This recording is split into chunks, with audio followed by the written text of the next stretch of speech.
dito. Hindi nyo ba nakikita? Hinihingal na siya, oh. Bakit hindi nyo man lang inuna? Walang kung nakapila pag-usap siya, tsaka na wala. Anong kalma?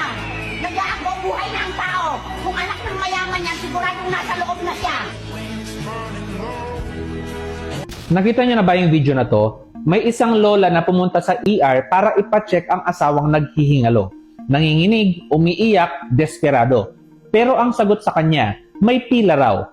At doon niya nasabi na ang masakit na linya, kung anak ng mayaman yan, sigurado nasa loob siya.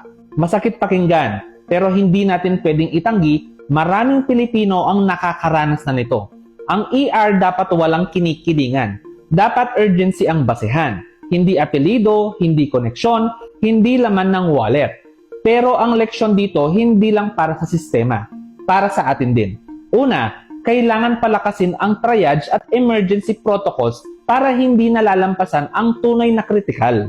Pangalawa, ang dignidad ng pasyente ay hindi dapat nagdidepende sa pera. At panghuli, paalala ito na isang sakit, isang aksidente lang, pwede tayong mapunta sa pwesto ng lolo.